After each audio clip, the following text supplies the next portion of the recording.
తెలంగాణ ప్రభుత్వం అక్రిడేషన్ కార్డుల జారీ కోసం తీసుకొచ్చిన జీవో నెంబర్ 252 జర్నలిస్టుల ప్రయోజనాలకు విఘాతం కలిగించేలా ఉందని వెంటనే దాన్ని సవరించాలని కోరుతూ Telangana union of working journalist నాయకులు ప్రభుత్వ విప్ బీర్ల ఐలేకు వినతిపత్రం అందజేశారు. గతంలో ఉన్న జీవో 232 ద్వారా రాష్ట్ర వ్యాప్తంగా 23,000 మందికి అక్రిడేషన్లు ఉండగా ప్రస్తుత జీవో వల్ల ఆ సంఖ్య 13,000కు పడిపోతోందని జర్నలిస్టులు ఆవేదన వ్యక్తం చేశారు. డెస్క్ మరియు బ్యూరో జర్నలిస్టుల మధ్య విభజన తెచ్చేలా ఉన్న ఈ నిబంధనలను తొలగించాలని వారు డిమాండ్ చేశారు. అసెంబ్లీ సమావేశాల్లో ఈ విషయాన్ని ప్రభుత్వం దృష్టికి తీసుకెళ్లి జర్నలిస్టులకు న్యాయం చేయాలని విప్ ఐలేను కోరారు. ఈ కార్యక్రమంలో జిల్లా అధ్యక్షుడు జూకంటి అనిల్, ప్రధాన కార్యదర్శి గూడిక రామకృష్ణ మరియు పలువురు సీనియర్ జర్నలిస్టులు పాల్గొన్నారు. 139 జీవో ఉన్నప్పుడు రాష్ట్ర వ్యాప్తంగా 23,000 మందికి అక్రిడేషన్ కార్డులు ఇచ్చింది, ప్లాట్లు కూడా ఇచ్చింది. అయితే ఇందులో ఏముండే ఇక్కడ ఫీల్డ్లో పనిచేసిన వాళ్ళైనా డెస్క్లో పనిచేసిన వాళ్ళైనా వాళ్ళందరినీ సమానంగా ట్రీట్ చేసేవాళ్ళు. ఇప్పుడు వచ్చిన 252 జీవో ఏమైందంటే డెస్క్లో చేసే వాళ్ళని ఒక రకంగా, ఫీల్డ్లో చేసే వాళ్ళని ఒక రకంగా ట్రీట్ చేస్తారు.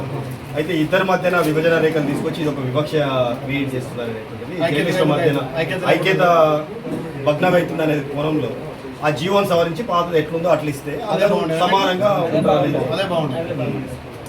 అందరినీ సమానంగా చూడాలని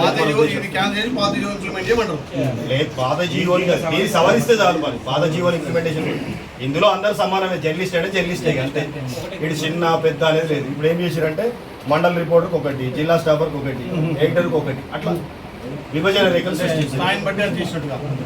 అట్లా వద్దని అంటున్నాం. అప్పుడు అట్లనే ఉన్నది కదా. మరి ఏం లెవెల్ ఉన్న గౌరవం ఉంటుంది కదా. జిల్లా కష్టపడుతున్నావు, జిల్లా కష్టపడుతున్నావు, నీకంతే ఉంటుంది. మండల గ్రామ స్థాయిలో అంతే ఉంటుంది. మళ్ళీ మీ మధ్యలో కూడా తేడా ఉంటుంది కదా.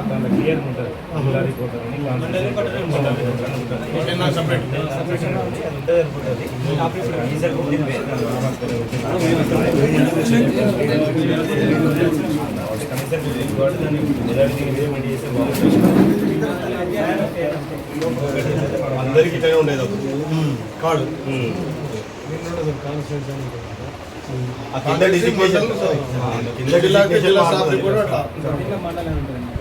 ఇప్పుడు ఏం చేస్తారంటే ఆయన మన మండలానికి సంబంధించి ఒకటే కార్డు వస్తుంది. ఏ పత్రిక పరంగా చేసినా ఒకటే ఉంటుంది.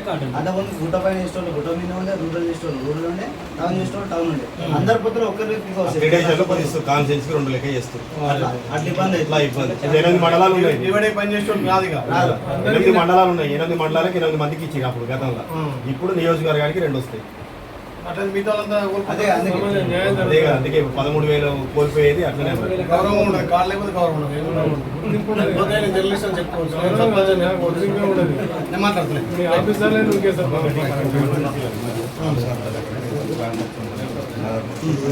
కుమరావు కంప్లీట్ చేసిన ఇచ్చిన అక్కడ